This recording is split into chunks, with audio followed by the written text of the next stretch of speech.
Hello everyone, welcome to another motovlog on my channel. My name is Marshall3498, and on today's motovlog what I'd like to talk about is motorcycle related as usual.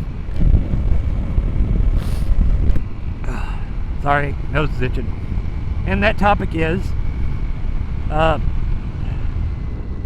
why I think the Honda 300L or the LS, and I'm riding the gray one, on the year of 2024 or 25, the latest.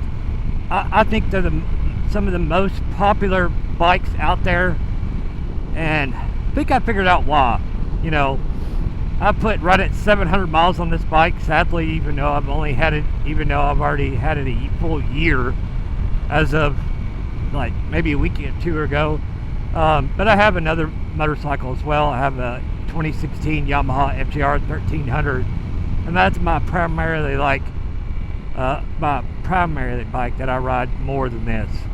This bike I bought just as to learn to ride off-road, to learn you know, for back roads and stuff, but mainly to go off-road riding, to do some BDRs on.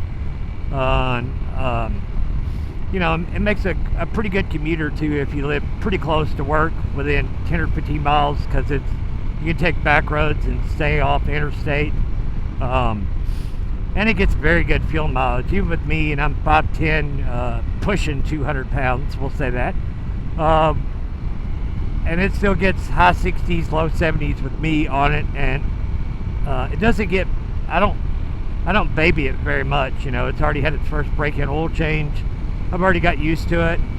It's still like stock as far as the motor goes. Stock air filter, stock exhaust, stock intake, stock tune, all that. And it still gets that good without me babying it at all, which is impressive. Like right now, you know, I've ridden 25 miles on this tank, and the average, and it's within a mile or two to the gallon. It says 68 miles a gallon right now, which is pretty good. But I feel like this bike, okay, there's a lot of good pluses. I think this bike would be perfect for a lot of people for a second bike. One, if you're like me, if you're more like road based, if you've really ridden off-road, this bike does really good off-road, even though it still is softly sprung. But that soft sprung helps beginners, I think, because it's not as jarring. You're not going to be going, you know, 35, 45 miles an hour at single track through rock gardens and all that. You're going to be doing like me. You're going to be doing 15 to 25 to 30, taking it easy. So that softer suspension is not as jarring. And it, you know, yes, if you're going to take the bike on BDRs and stuff, if you want to do a cheap route and help some of the suspension, you can literally just put a rear spring, stiffer rear spring for your weight on it, maybe 20 pounds more for the gear and stuff you're going to carry, and that'll help a lot of it. It won't solve the front, but it'll help a lot of just the, you know, super undersprung rear.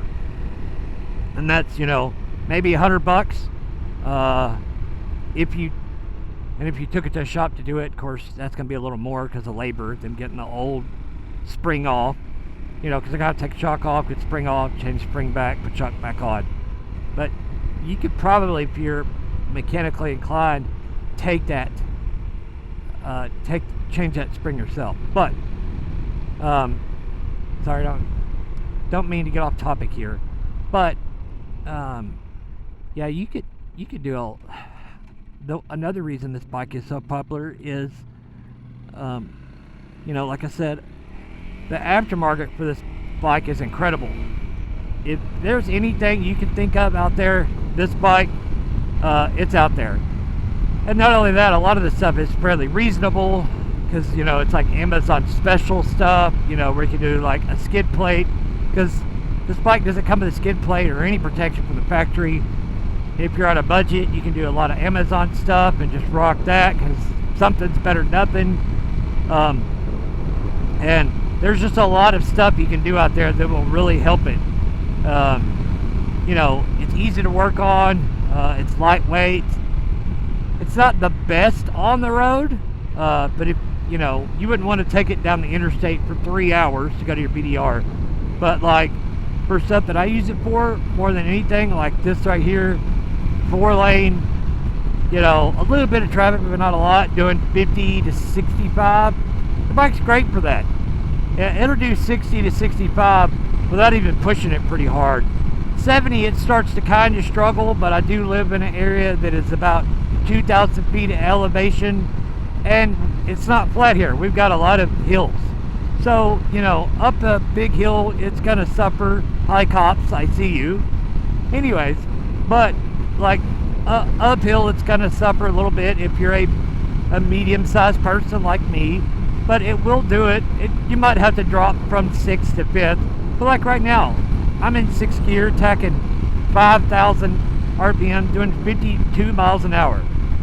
The bike doesn't hardly vibrate, hardly at all. I feel more in the foot pegs from the stock tires than I do in the bars. And these don't have weights on them. These are an aftermarket bar.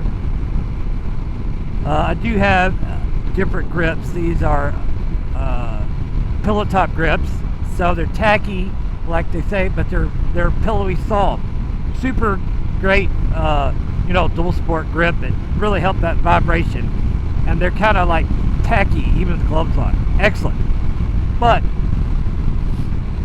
you know, this bike is incredible at this kind of stuff. Like I said, it's not the greatest on the road, but it will do it, and it's got more power to not only get away from a situation in traffic, but if you're like me, when I leave red lights, especially on my big bike, I kind of ride a little spirited, get speed limit to get that gap from the car behind me to me, and gives me more of a buffer. This bike will still do that too. It does pretty good off-road. You know, I've ridden it now probably 40 miles off-road, like twice, 20 miles each time. And I'll put a link in that description if you want to see how this bike does off-road. But it does okay, even with stock tires, stock suspension, it does just fine. It does kind of blow through the stroke a little bit, but it's fine. If you're not going to be doing, you know, jumping a bunch of stuff, jumping over logs, stuff like that, the bike does just fine. Yes, if you're an experienced rider, you're probably going to think suspension sucks. But I feel like this bike is made for two people. Beginner off-road riders, which I still am, even though I've been riding street bikes for 10 years now. And it's also for the person who wants to get into the ADV world. You can buy these bikes cheap or brand new, and you know, put whatever part on them you want, ride it for a couple years, sell it, get maybe more of a middle-sized bike, and go from there. Or you can just keep it because it's a Honda.